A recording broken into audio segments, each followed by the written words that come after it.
Get ready for the biggest movie news hitting your screen right now. We start with Warner Bros. And the massive slate coming down the pipeline. Film chiefs Pam Abdi and Mike DeLuca revealed a massive promise of projects for 2027 and beyond, including everything from Margot Robbie's Ocean's prequel to Godzilla x Kong Supernova and The Lord of the Rings, The Hunt for Gollum.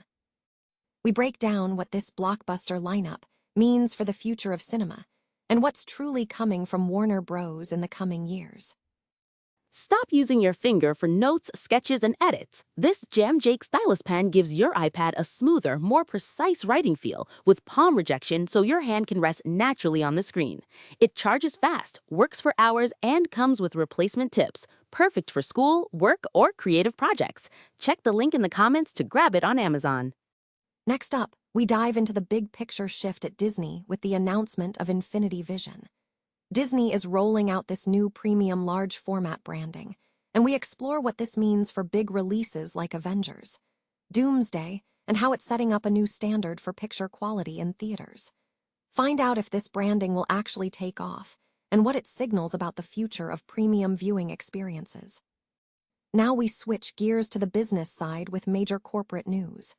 Disney has begun layoffs under the new CEO Josh D'Amaro, and we look at how severance is tied to rank and tenure for the staff. This is a major shakeup, and we examine the implications of these personnel changes across the company. Finally, we wrap up with the action from CinemaCon, where Paramount made big moves. We cover adult baby David Ellison's presence, the confirmation that Top Gun 3 is in development, and the star power on stage with Regina King and Dwayne Johnson. Don't miss any of the details on these major studio developments. Stay tuned for more breaking news right here.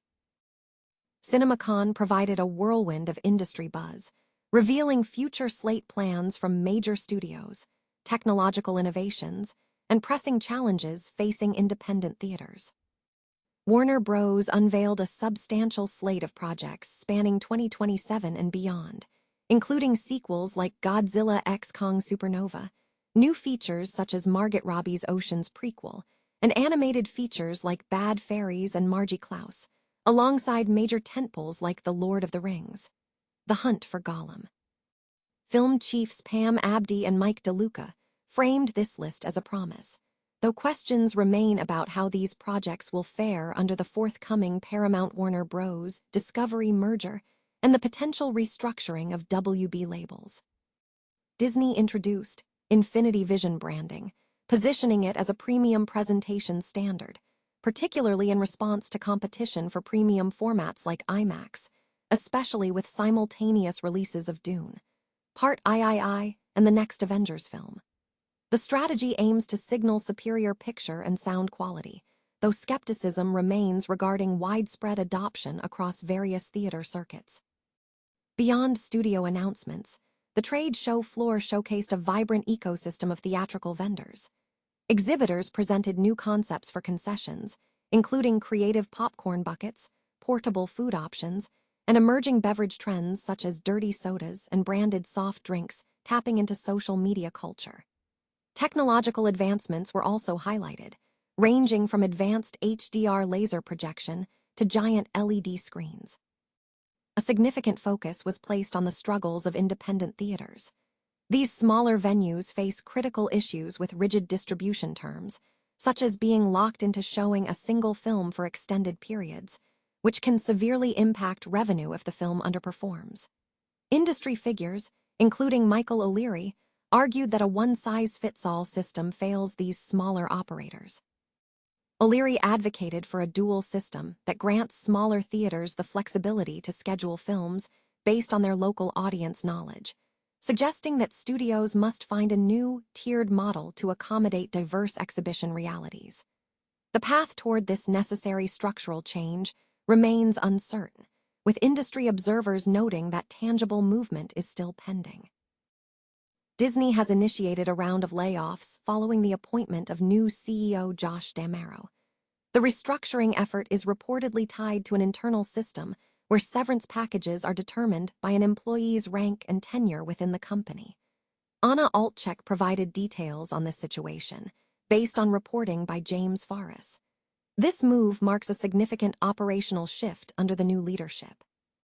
As the Atlantic hurricane season approaches, visitors planning trips to Walt Disney World and other Central Florida attractions must be aware of potential weather risks.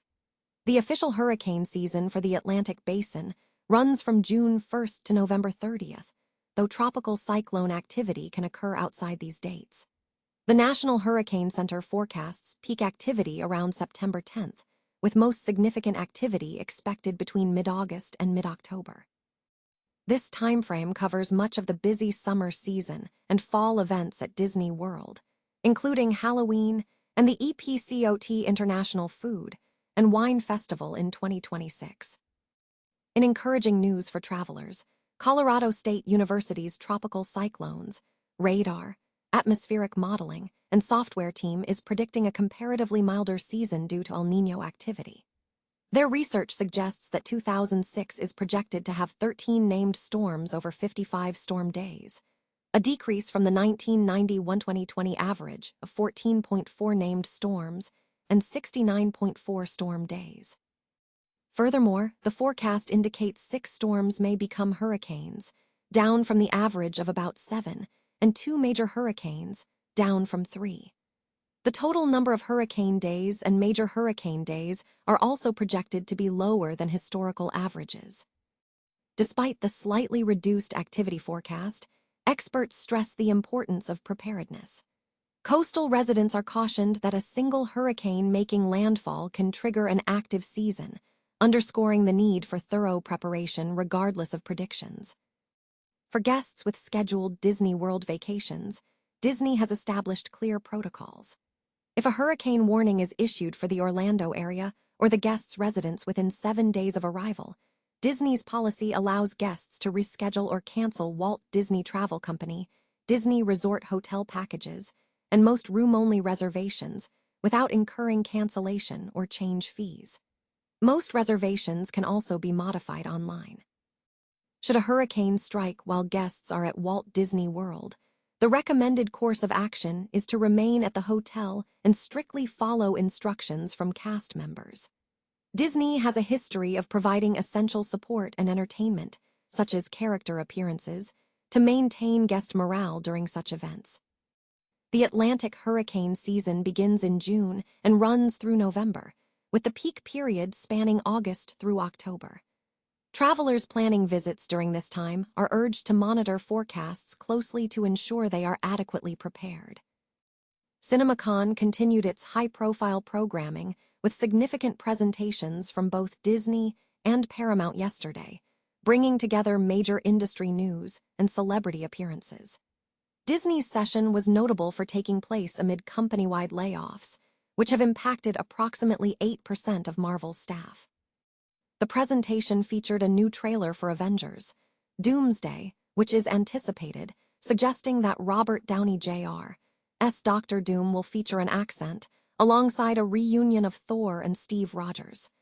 Disney has maintained the December 18 release date for Doomsday, positioning it directly against Dune, Part 3.